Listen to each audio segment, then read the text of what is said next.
So I guess one sign of getting old is your icons that you grew up watching on TV and the movies dying off, retiring, and seeing on Instagram and social media people taking old movies and putting music with it and like clipping little parts to it.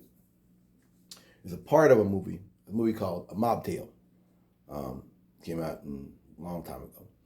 And it's about this boy that makes friends with a mobster. Now, it's like the 50s and 60s, I think.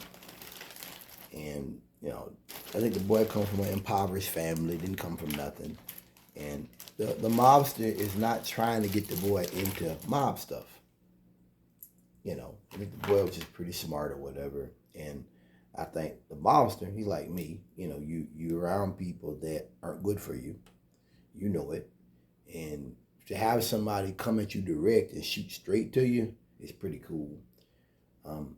I feel like as I've gotten older, his character was actually an altruistic character. You don't have to agree with everybody that live their lives.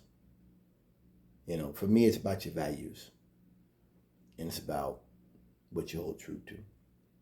It's part of the movie where that's the 60s or whatever, the Italians, racist, and the boy dates a girl, black girl, and everybody hates him, and the mob dude, and that's how it is when you're a teenager, you start learning out what you like and things you want to do and stuff, and everybody's going to support it, and you lose family, you lose friends because of that.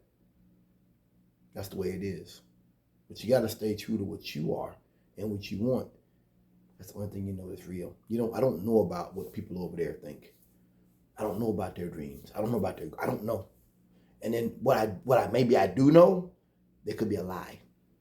I know about what's in here. That's all that matters. And like Cat Williams said, this could be it.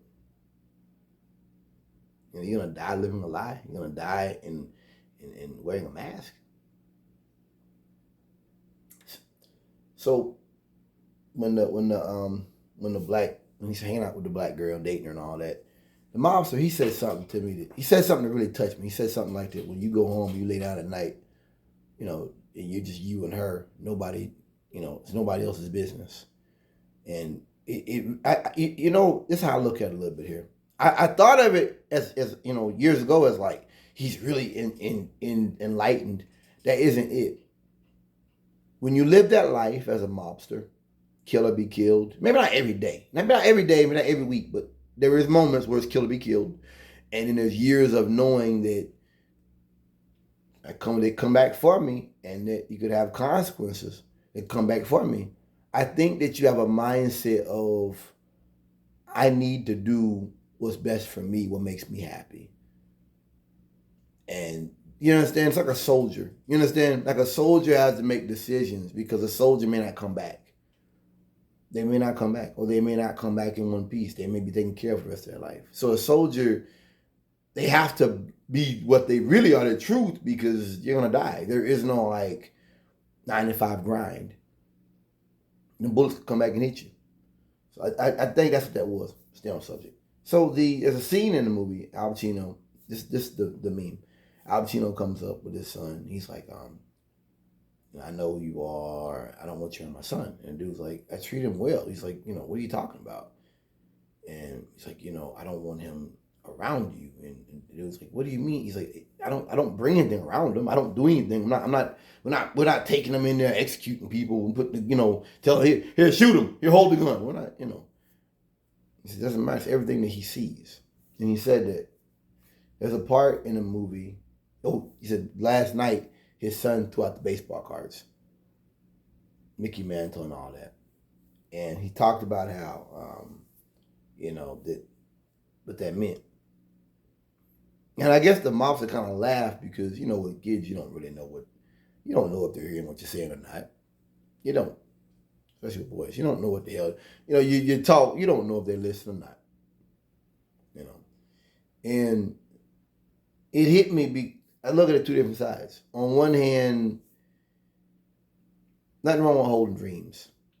Nothing wrong with having dreams. Nothing wrong with seeing yourself as an astronaut, whatever. Nothing wrong with that. Never give up on your dreams.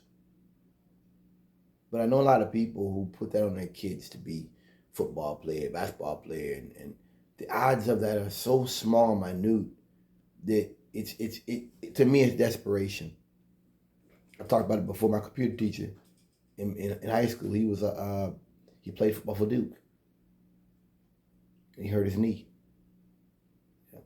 You know, there's plenty of people out here who were very good at the sport and got hurt, or something happened along the way. They couldn't make it to the majors. It's such a remote chance. You know, and I think there's nothing wrong with teaching a kid about that. That when you watch hip hop videos, that they don't own none of that shit. You know that, right? Nothing wrong with teaching a kid that. That jewelry, that stuff's not theirs. Those cars, that's not their. Those houses, that's not theirs, bro. Nothing wrong with teaching kids that. I think that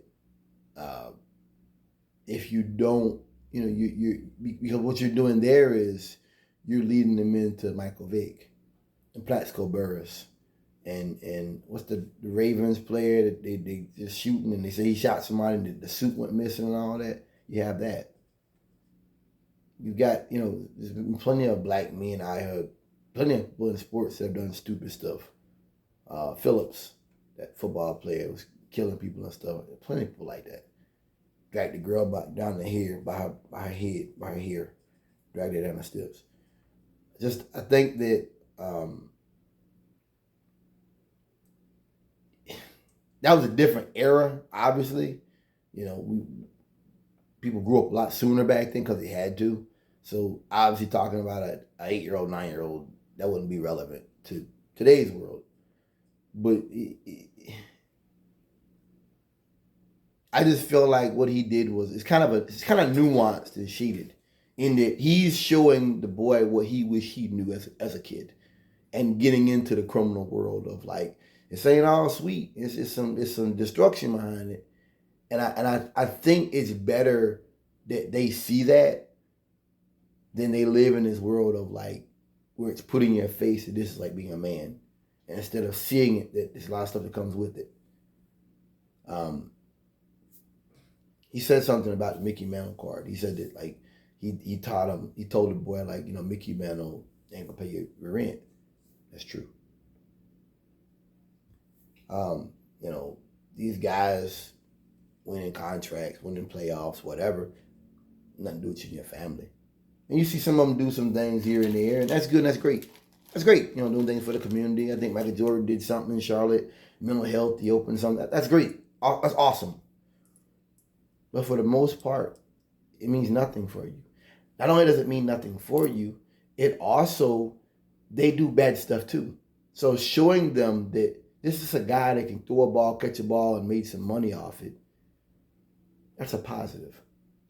I understand that these are Italian serial killers, that it doesn't change because they wear shine shoes and ties and their pants got a crease in it. But I thought that movie was a little deeper than I understood at the time. For him to have been fine with this boy he's mentoring dating a black girl, that said a lot about a man that understood the times, a man that understood that, hey man, you gotta do what you like, as long as they love you. And that's all he's saying. Whatever you do, love things that love you back. Love things that love you back. And focus on the things that are going out here to help your community. Not taking from it. Not somebody on TV wearing some tights, catching a ball in the air, and niggas that can sing and clap their hands and make white people and Jews laugh. Focus on what helps your community. Find no fault with it.